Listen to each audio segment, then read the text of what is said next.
Okay, I'm this is Tiagen. I'm playing a little bit of Stonehearth. I hope you're having a great day. I'm not satisfied with the way the window is framing. However, I've played with it for an hour and it's one of the things that's going to make my brain melt. So please excuse the slightly wonky framing, and it's something I'll work on. But I wanted to get back into Stonehearth. There's been a few developer updates, so as you'll see, we're in the latest developer build. So if we crash out or if people get stuck in houses, forgive me, we'll just have to start again. I was building a mine in East Poppywood and it was going quite well. As is often the case with the alphas, though, they've changed the saves and the way that the save files work. So we shall just do a quick start and go from the beginning, I guess. This is Stonehearth. We're in Alpha 8. It's been around for a while. I know a couple of YouTubers kind of did mini reviews of it when it was very first, almost like pre-release. They've added a lot of features since then. It's becoming quite an involved game, and we're still not quite at the place where adventuring and things like that are even yet a thing. I'm looking for a particular place to plot my town. I'd like to be near berries, just simply because I feel like it makes life just that little bit simpler early on when you're working on getting your town to grow. Although they've changed the requirements for that. That's one of the big changes between Alpha 7 and 8. But force a habit. It's there's a little bit of, you'll see as the light comes up when we place thing. Skiller Spring, that's fine. That can be the name of the place. What I would like you to do, ooh, cancel tasks, that's new. Remove items, that's excellent. And mining we've had. So we get you some berries and a couple of trees. Let's place down a storage area, which you can have everything in for now. We'll come back to that and have a look in a second. And then let's have a little look at our people. Body 4, 2, 1, 4, 3, 2. So we'll start from the top of the list then. You can be our carpenter. That's a very nice signature you have, Elena. And Sarah, no. Captain, you will be our trapper, Captain. Captain Freeman. He'll do a little jig. Good for him. And you'll see we've got a little bit of wood and a little bit of food. Excellent. Let's start. They'll rest by the fire, all on top of each other apparently. Let's get started. I do like the pre-designed structures. I mean, I've designed my own as well, you can see in here. However, the shared sleeping quarters is a great thing to get you going. Key thing to remember when you're building these is that this little dotted line around is where they're going to put the scaffolding in order to complete the building. So you just need to make sure that there's enough space for that, otherwise they won't be able to build it. Right click cancels whatever it is that you're doing, and full stop and comma rotate the buildings. So they're plopped down. What we'd like you to do now, we select on them and say yes, go ahead and build that. Yes, go ahead and build that. Our carpenter, we need to build the workshop, which we will plop down next to the main store, and carpenter will get to work doing that. I like to pick out trees. I don't like to just cut down whole swathes of forest. So let's find some local trees. Sorry. I'm slightly in the dark there. Let's cut down a couple of local trees. I've changed a few of the hotkeys, so a little bit messy, but got there. And then what I need for my carpenter to do, this is his workshop, we'll click on that. Oh, there's a new feature, manage your workshops. I've only got one at the moment. And it's still just a button placeholder. That's excellent. So manage your workshops, click on it. I want to open it, and I want him to make a farmer's hoe, craft one right now. A practice sword, craft one right now. I want you to keep one door in stock at all times, one window in stock at all times, one bed in stock at all times, and one of these chairs in stock at all times. And he'll level up, or she'll level up, I apologise my dear, doing that for us, Elena, and they'll get those things sorted. And what I will also get going right now, and I'm a little bit delayed in doing so, is a trapping zone for the animals. Now, sometimes if you look around, you can see animals in the world, like there, and other times not so much. It is useful, if you see an animal, just to plop your trapping zone down on top of said animal. So it kind of guarantees that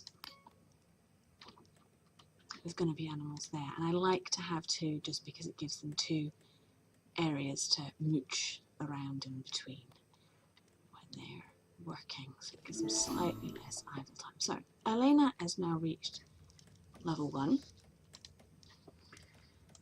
so we can build some more things. I built these tables because they're the ones in the model table. I don't want to maintain a shepherd's crook in the, see, errors, dev build. Anyway, I don't want to maintain a crook. Do, however, want you to maintain a door, as we previously agreed. So now we've got the doors and the windows required for these buildings, the beds required for these buildings, the chairs. As I said, this table here is the one from the pre-build, and all of the buildings have wall-mounted lanterns. So go ahead and build some of those. We have no stone just now. We've no need of a shepherd's crook, and we haven't harvested any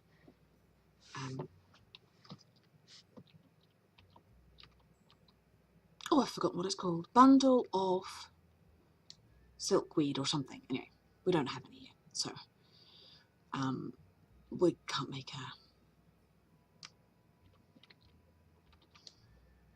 I'm having real word issues just right at the moment.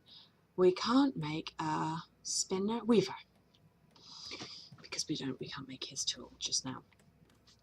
Although it's not urgent, I guess priority 1, you'll see, it used to be kind of vague priorities. They like to sleep in beds rather than on the ground. They get grumpy and uncomfortable if they have to sleep on the ground, which is a little frustrating, although I'm noticing not many of them. I haven't had many complaints about sleeping on the ground. Journal.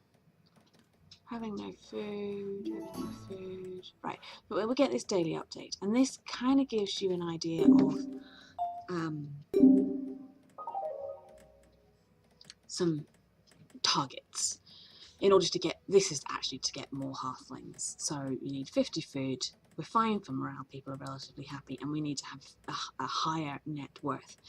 The last time I played through Alpha 7, you needed lots and lots of food, more food than, I mean, you could generate it, but more food than you were ever going to need.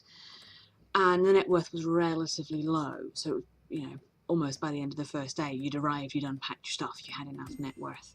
It was about 500, I think, the first target. So they've changed these so that the food requirement is lower, but the net worth requirement is higher in order for getting your people. And that's because they've introduced metals, precious metals, and therefore you can increase the worth of your village a little bit more successfully, and to higher kind of grounds, I guess.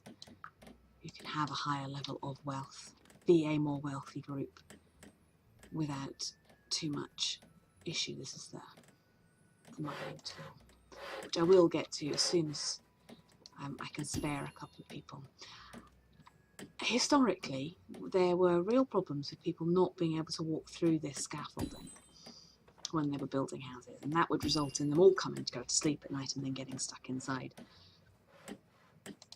The way I always found around that was to do a proper ladder, particularly in this build, in this design, or this beam inside the door, so that they were always able to get in and out while they were constructing.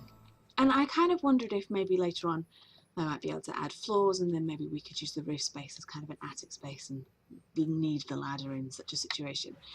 However, you know, floors and things. I mean, as you can see, we've got a dry lake bed a little off in that direction because water doesn't exist yet. But equally, how important is water in the grand scheme of things?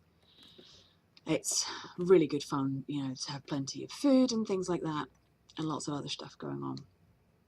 So we'll let them work on these buildings, and that's going to give them enough places to sleep. You can see there's already 4 beds inside of there, and as soon as they put the floor down here, they're going to lay out the beds here. They don't worry about having a roof before they put the beds in, which is kind of nice. We are generating food. You see the trappers brought a lot of leather over from our trapping grounds, which if I scoot over there, excuse me, hasn't got any traps in that one. You can see it's very faint layer. That's the trapping ground as laid out, and that's the trapping ground as laid out. We've got a trapped animal in his wickle cage, looking adorable just there.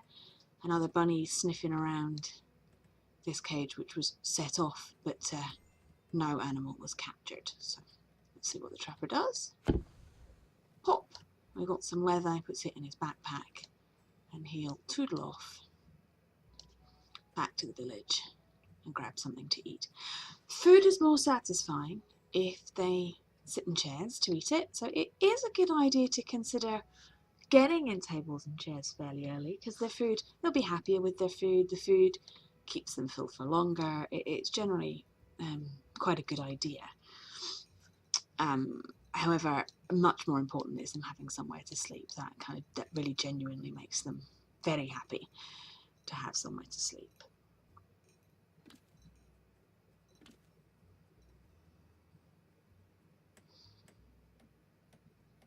And a traveller left us 1 basket. I'm just reading down the notes on the right hand side. A traveller left us 1 basket of berries.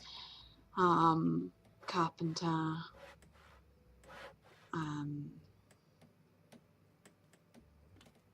They're still quite happy with berries at the moment, although they are going to get grumpy eating berries pretty soon. So to stave that off, let's go back to our people. We don't need anybody particularly bright to be a farmer, but we do need somebody relatively strong. I imagine these things will matter down the line. For example, mind 6, that's definitely going to be something you'll want for a elemental shaman, for example, or high spirit or something.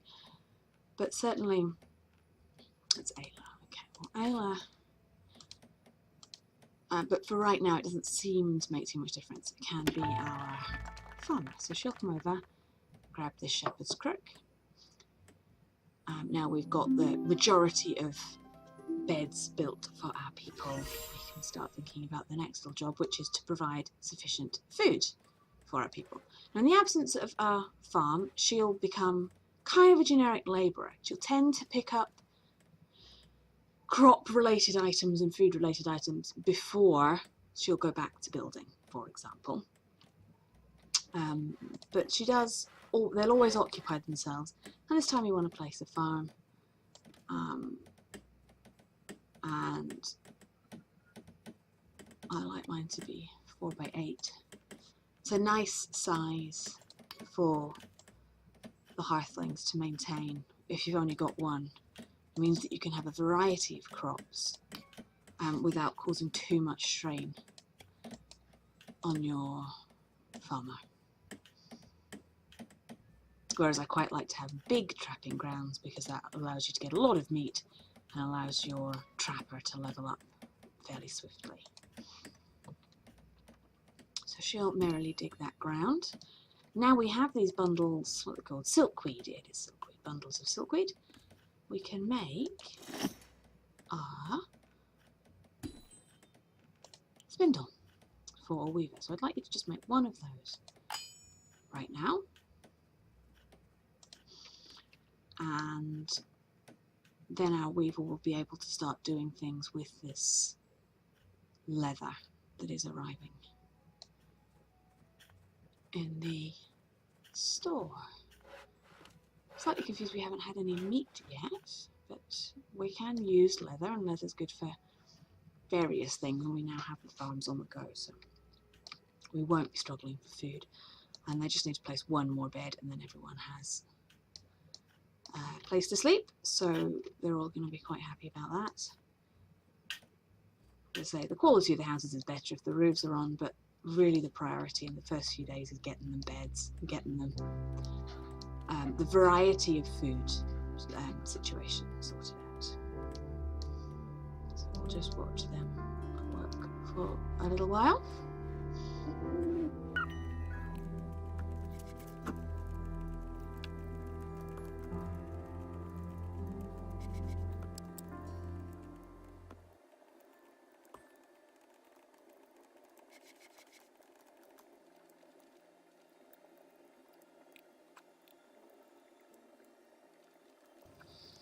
So you'll see in the night she's made the weaver's spindle and is getting up to date on keeping these one bed, one chair, one door, one table in stock.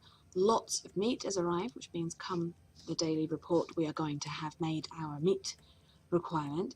You can try and look around all over the place, but I like to watch this because if it flashes up red, that may mean that they're being attacked by goblins or something, or they're particularly unhappy about something, and that then may give you a clue to what the next project is going to be. But what I did notice is they're doubling up on beds in this latest alpha, and that is definitely a bug that's will be removed. The fact that that they're all, I wondered on the first night when they weren't all complaining about sleeping on the ground, but the second night has confirmed it. I watched them and they doubled up, they bunked in together. You could take advantage of that and just build the one bed, but that is definitely something that is not going to remain in the game. It's not a feature. They do require a bed each.